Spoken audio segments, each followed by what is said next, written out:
Bien, hermanos, vamos a comenzar este servicio. El título de este mensaje se llama El perdón. La semana pasada vimos el orgullo y el día de hoy vamos a ver el perdón, hermanos, el valor del perdón. ¿Y por qué es importante, hermanos? Porque mire, la semana pasada vimos el orgullo, que es un problema con el que lidiamos todos, y hoy vamos a ver también el perdón. Son cualidades que debemos desarrollar y que están en la palabra de Dios. Son cosas que Dios nos demanda.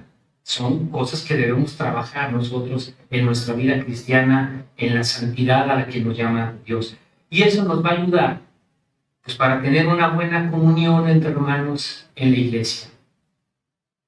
El perdón. Vamos a desarrollar este mensaje en ese sentido, el perdón.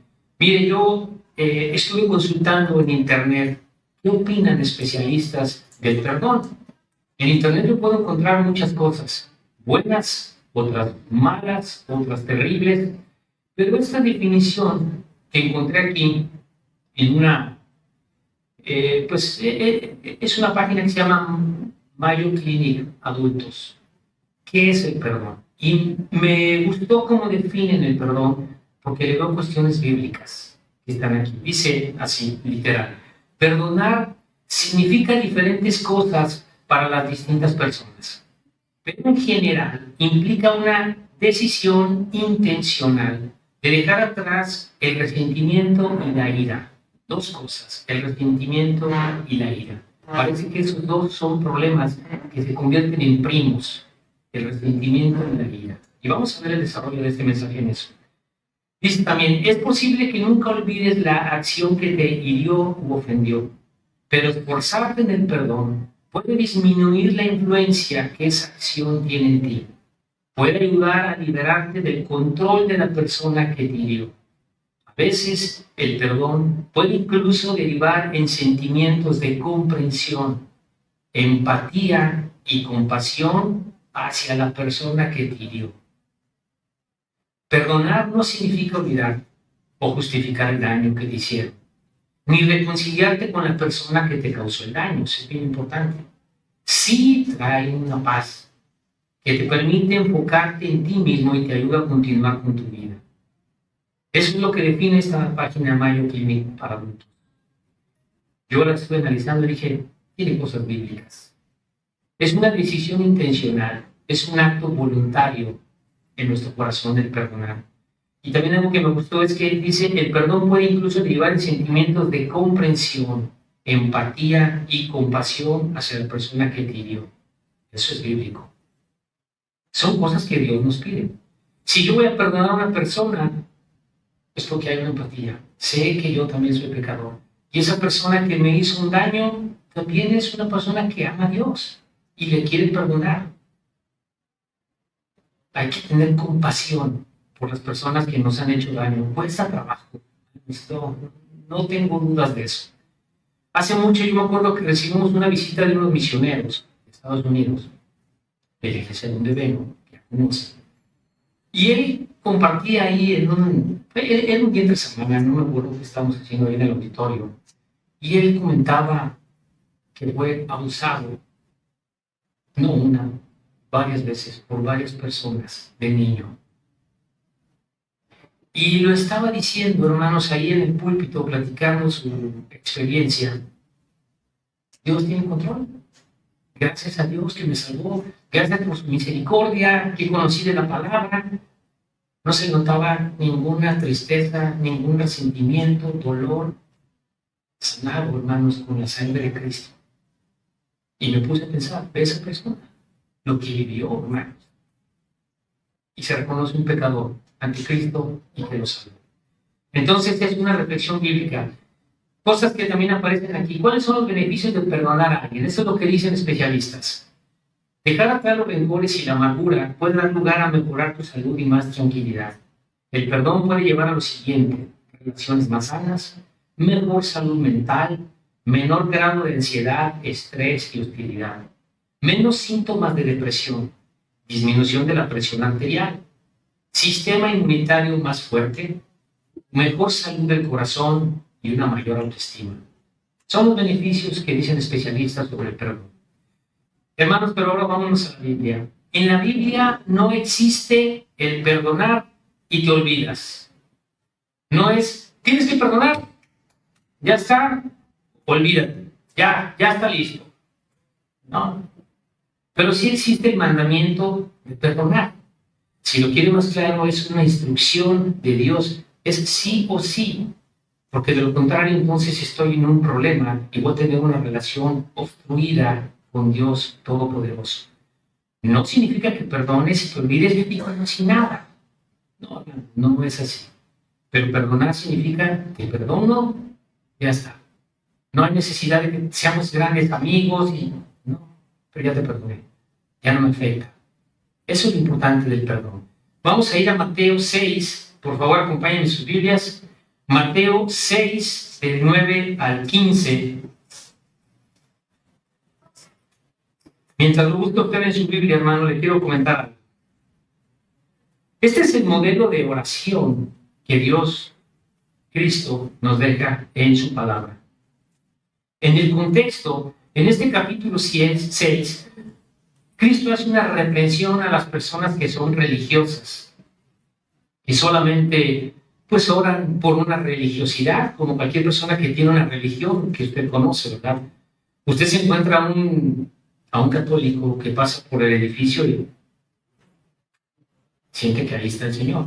O un musulmán en ciertas horas, como le indica su religión, pues va al piso y no sabe ni a quién está, no sabe realmente a qué Dios le está hablando, está confundido, pero es una religiosidad.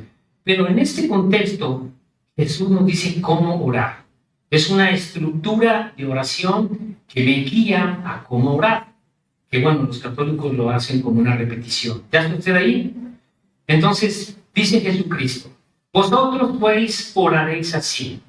Padre nuestro que estás en los cielos, santificado sea tu nombre.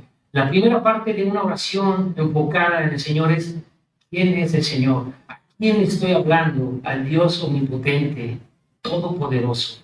Santificado sea tu nombre. Es lo primero, ¿verdad?, que hacemos en una oración.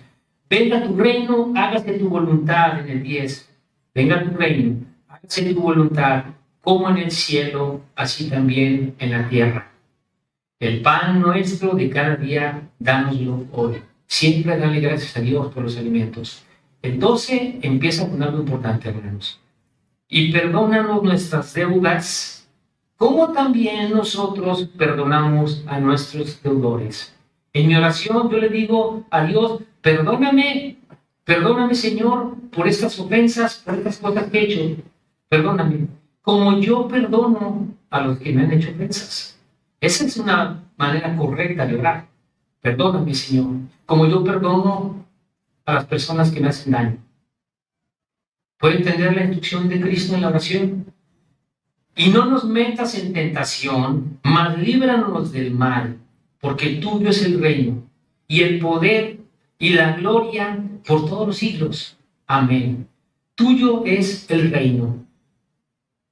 Dice que no nos metas en tentación, pues Dios no nos va a meter en tentación de hacer las cosas. Esto quiere decir, Señor, no me dejes caer en pecado. Eso es lo que significa este versículo. Señor, perdóname. Soy pecador, esta es una debilidad que tengo, por favor, cuídame de ella. Esa es la manera correcta de entender este versículo. Pero el 14 es clave. Porque si perdonáis a los hombres sus ofensas, os perdonará también a vosotros vuestro Padre Celestial. El 15. Mas si no perdonáis a los hombres sus ofensas, tampoco vuestro Padre os perdonará vuestras ofensas. Aquí le está hablando de salvación. Aquí le está hablando a los creyentes. Que si tú no perdonas a la persona que te hizo daño, entonces tienes un problema con el Señor. ¿Se entiende? Es claro lo que está diciendo. Le está hablando a los creyentes cómo orar, cómo dirigirse a Dios, y te está diciendo, perdona las ofensas. Porque si tú no perdonas a la persona que te hace daño, entonces tú tienes un problema conmigo. Te lo dice Dios en la oración. Cuando nos volvimos creyentes del Evangelio, hermanos, entendimos lo que es el perdón. Debemos estar capacitados para perdonar siempre sin condiciones. El perdonar a los que nos hicieron daño es una muestra que vivimos el Evangelio, que lo entendemos, porque el Evangelio se trata de perdón. Dios me ha perdonado. Yo he hecho lo malo, merezco el castigo, pero Dios me ha perdonado.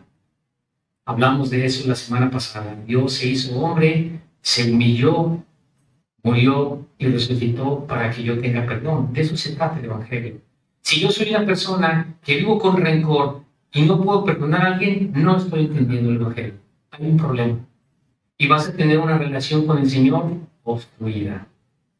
Yo he escuchado comentarios de personas que dicen, tú no sabes lo que viví. Me hizo esto, y empieza a mostrar un corazón lastimado.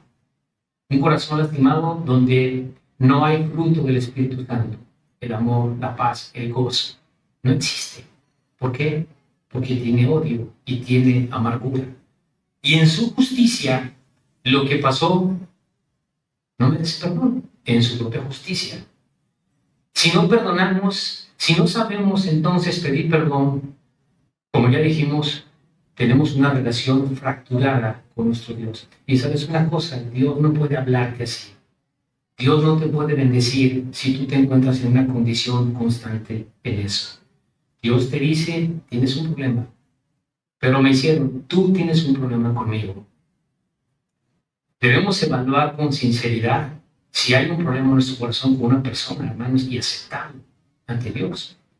Una persona que no quiere perdonar a alguien, que vive con un dolor, con enojo, va a tener un vacío. Y sabes una cosa, le vas a hacer daño a las personas que más amas, a las que viven contigo. ¿Qué culpa tiene? ¿Qué culpa tiene una persona que puede ser tus hijos de una amargura, un dolor, un coraje que tú tienes por cosas pasadas? No, es de cristianos. Necesito ponerlo con Dios. Necesito estar consciente, hermanos, de que Dios nos ha perdonado y entendemos la gracia del perdón para yo alinearme al Evangelio y a lo que me pide Dios. En mi experiencia, en mi propia experiencia, un verdadero perdón, como lo he visto yo, es confrontar a la persona directamente, cara a cara, para perdonar. Ustedes por ahí, no me acuerdo cómo se llama este hombre de Dios, que da su propio testimonio. No me acuerdo su nombre, se me fue ahorita, pero él vivió un abuso, siendo aparentemente en una familia cristiana. Odia las cosas de Dios hasta que crece y se convierte a Cristo. ¿Y saben qué es lo que hace inmediatamente después de recibir la salvación? Va y busca a su agresor. Cuando él era un niño, tuvo ese problema de abuso. Va y busca a su agresor. Lo busca, donde se encuentra, y va hasta él, le toca la puerta, sale y le dice, te perdono. Para mí esa es una forma de perdonar. Porque muchas veces decimos, no, yo ya lo perdoné. Yo ya lo perdoné, pero ya lo perdoné. Y empiezas a llorar, a sentir todo lo que traes en tu corazón. No has perdonado. Si tú recuerdas con dolor, llorando cosas del pasado, no has perdonado. Ese no es perdón. Podemos decir de labios que hemos perdonado, pero es una mentira. Tenemos que ser sinceros con Dios. Vamos a Romanos 12. Hermanos, para ver esta cita aquí. Que también aprendemos mucho de ella. Romanos 12, 17 al 21. Romanos 12, del 17 al 21. Aquí, nuevamente, el contexto, hermanos, se supone que es para personas que no son salvos y cómo debemos comportarnos con ellos. ¿Ok? Para ahora que lo empezamos a leer. ¿Ya está usted ahí? Dice, no paguéis a nadie mal por mal. Procurad lo bueno delante de todos los hombres. Si es posible, en cuanto dependa de vosotros, estar en paz con todos los hombres. No os venguéis vosotros mismos, amados míos, sino dejad lugar a la ira de Dios. porque está escrito, mía es la venganza, yo pagaré, dice el Señor. En el versículo 20 dice, así que, si tu enemigo tuviere hambre, dale de comer. Si tuviere sed, dale de beber. Pues haciendo esto, ascuas de fuego amontonarás sobre su cabeza. No seas vencido de lo malo, sino vence con el bien el mal. Esta palabra ascuas es como un carbón. Genera vergüenza en la persona. Cuando tú perdonas, cuando tú estás tratando bien al que te hizo daño, es como si le pusieras carbón en su cabeza. En el 17, hermanos, el coraje, el deseo del mal a otra persona es contrario al Evangelio. Necesitamos tener una conducta digna para un cristiano. En el versículo 18, que si es posible, cuando dependa de vosotros, estar en paz con todos. Hermanos, es no perturbar a otros, ni dejar que nos perturben, sino tratar siempre de mediar, de estar en paz con todos. Y del 19 al 21, hermanos, lo que aprendemos, aquí nos muestra lo carnal que podemos proceder, porque solo Dios juzga. Nuestro coraje, nuestro cólera hacia alguien no lo va a ganar a Cristo, pero mi bondad, mi amor, mi misericordia a otros lo puede alcanzar a Cristo. Y de eso se trata, hermanos. Compartí hace poco yo en una clase de Doctrinas Básicas 2 que me llamó la atención y les quiero platicar rápidamente eso. Y creo que lo he platicado en algunas otras ocasiones, me impresionó lo que es el perdón. Están ante un juez, un hombre que ya está listo para ser condenado a la muerte, y ponen a las familias de las personas que él les hizo daño. Ya te imaginarás de qué abuso. Padres de las hijas llorando, diciéndole que se merece todo el castigo, con el dolor y el coraje sobre este hombre, y el hombre está así. Pasaron 2 personas, y ¿sabes qué me llama la atención? Se le para un señor, ya grande, y le dice a él, yo te perdono, porque Dios dice que yo te perdono, no tengo nada contra ti. ¿Saben qué hizo ese hombre?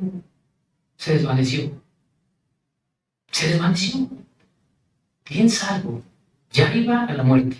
Bueno, fue a la muerte. Está riéndose. Está disfrutando el dolor que tiene la persona. Pero cuando ese señor le dice, yo te perdono porque Dios dice que yo te perdone, a llorar. ¿Qué fuerza tiene el perdón? Imagínate, eso lo hizo llorar. Son cosas para reflexionar, hermanos. Dios no se equivoca en la palabra de lo que es el perdón. El perdón, hermanos, entonces, no implica minimizar un daño causado. Es un acto de amor que beneficia principalmente, hermanos, a nosotros. En no ser el gancho de esta persona. El perdón nos va a ayudar a soltar esas cargas negativas que nos roban el gozo en todo momento. Y hermanos, el perdón, como lo hemos visto, puede ser desafiante. Puede llevar mucho tiempo, especialmente en situaciones que fueron muy duras en tu vida. Pero todo se puede en Cristo. Todo lo puedo en Cristo que me fortalece. Ese es el contexto de un texto. Todo lo puedo en Cristo. Si tú tienes una situación de dolor, todo es posible en Cristo. El acto de perdonar me tiene dentro de la voluntad de Dios. Estoy bien con Dios al perdonar. Hermanos, ¿cuánto trabajo cuesta pedir perdón, verdad? Hay personas que casi les resulta imposible, hermanos. Pero recuerda, nos gozamos en el Evangelio. ¿Cómo estaríamos viviendo, hermanos, si no tuviéramos el Evangelio, si no conociéramos nuestro destino final, la vida eterna?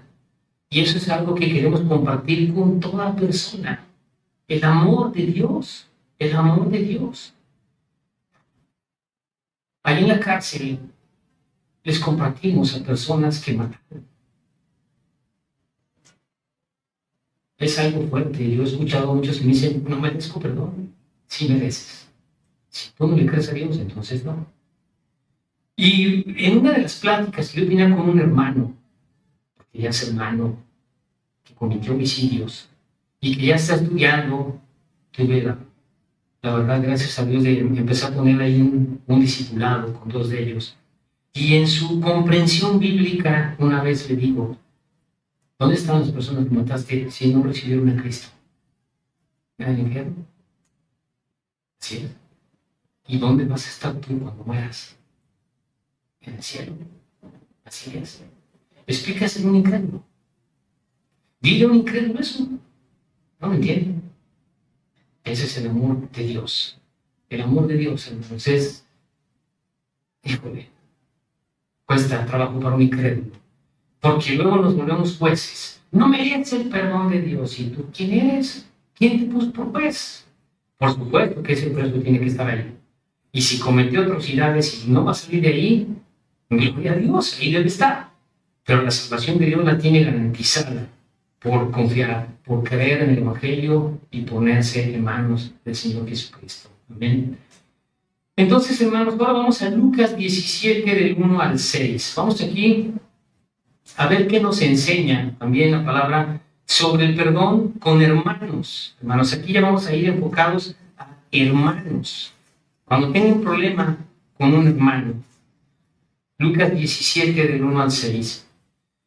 Conocemos lo que dice Mateo, mientras lo buscan, ahí en el capítulo 18, cómo trabajar con las ofensas. Conocemos la manera de tratar un problema así en la iglesia. Primero es 1 a 1, si no se resuelve, entonces a 1 o 2 testigos para que conste toda palabra, y si no se resuelve, entonces va a la iglesia. Esa es la forma como Cristo nos enseña cómo manejar esta situación. Aquí en este capítulo, hermanos, Jesús, después de advertirles a los fariseos del pecado de amar el dinero, que viene en el capítulo 16, de Lázaro y el rico, ahora se va a dirigir a sus discípulos para advertirles de tropiezos de pecado en sus vidas. Y Jesús los preparó para el ministerio y por eso les dice estas palabras. ¿Ya están ahí? Dijo Jesús a sus discípulos: imposible es que no vengan tropiezos, mas hay aquel por quien vienen. Mejor le fuera que se le atase al cuello una piedra de molino y se le arrojase al mar, que hacer tropezar a uno de estos pequeñitos. Mirad por vosotros mismos. Si tu hermano pecare contra ti, repréndele.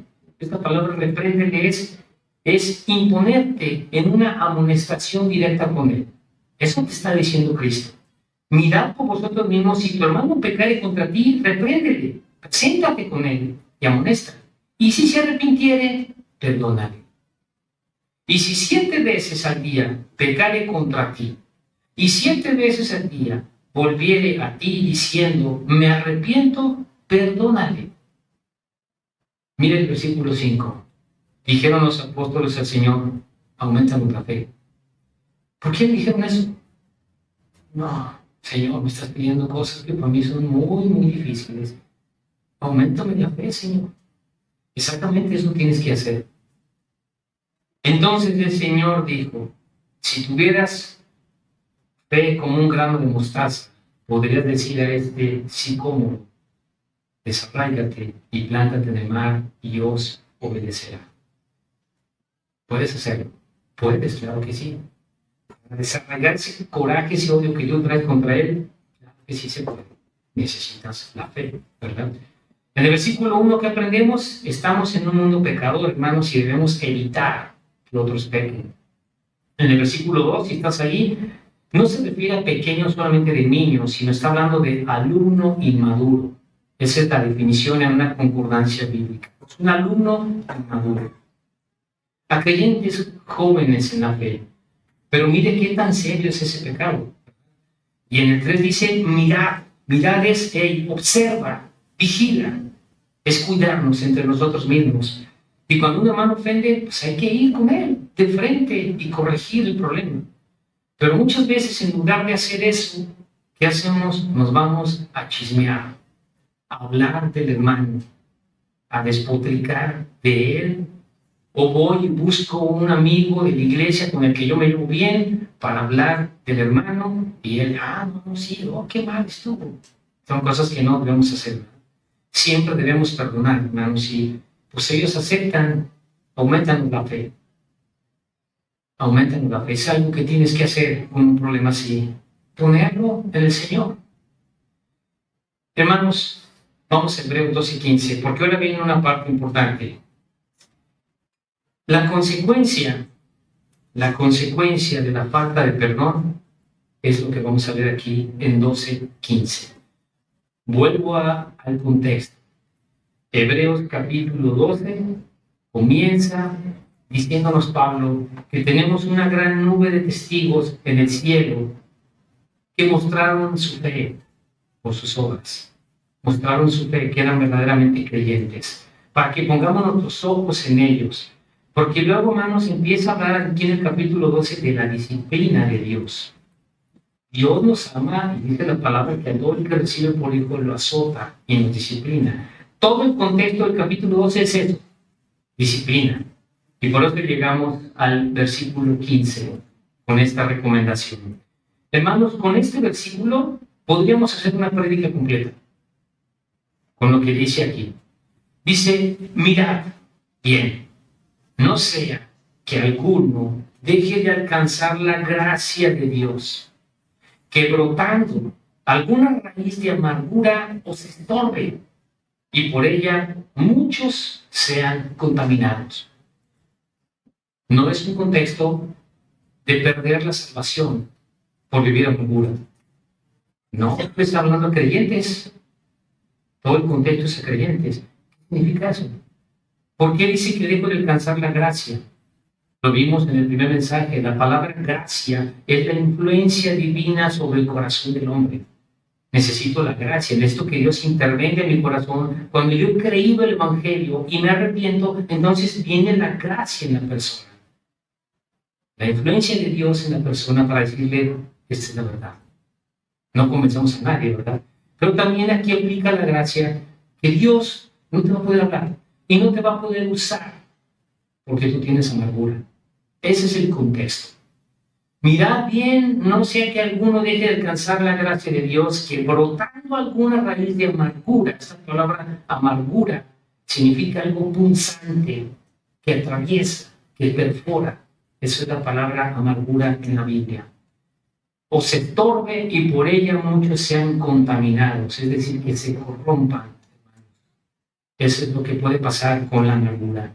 Nos podemos corromper y espiritualmente vamos a estar mal. Entonces aquí el contexto es, mira, tienes un problema. Dejas de alcanzar la gracia, dejas de ser usado por Dios por perder tanto tiempo en una amargura. Porque si sigues leyendo el contexto, precisamente va a hablar de Saúl, que por un plato de lentejas perdió su primogenitura. Hermanos, el tiempo no lo podemos regresar. Si yo estoy viviendo mi vida cristiana, pero hay cosas que me estorban por ofensas, por cosas que me duelen, que me hicieron, y vivo en una amargura, estoy perdiendo el tiempo. No estoy disfrutando mi vida cristiana. Dios no me va a usar. El éxito del hombre es que Dios te use, que tenga un plan para ti.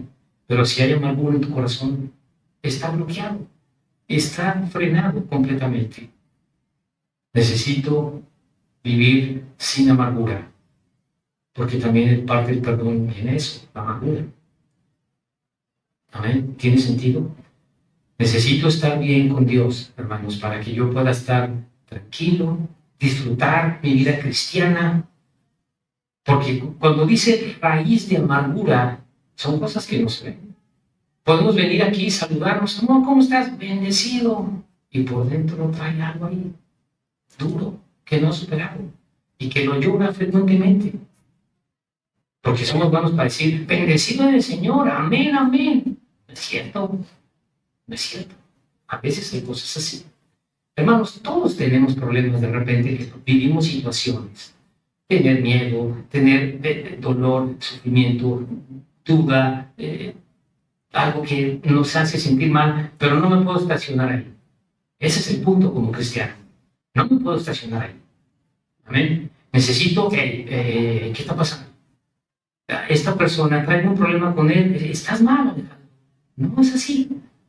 ¿Me explico? Tengo que despertar y alinearme al Evangelio. Vamos a leer el último capítulo aquí en Efesios 4, de 30 al 32. Vamos a hablar de la actitud, hermanos, que nos pide Dios. Efesios 4, de 30 al 32. Les doy tiempo que lo busquen. Efesios 4, del 30 al 32. Estos versículos, hermanos, nos hablan del pecado como una actitud. ¿Y qué nos dice Dios? Mire cómo empieza este versículo. Y no contristéis al Espíritu Santo de Dios, con el cual fuisteis sellados para el día de la redención.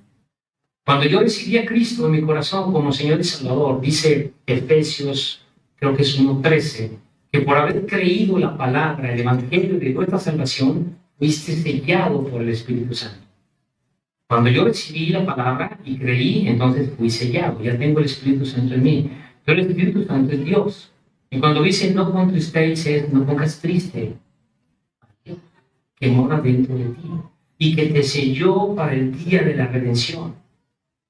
Cuando Cristo nos cambia este cuerpo de pecado corrupto, es cuando viene nuestra redención.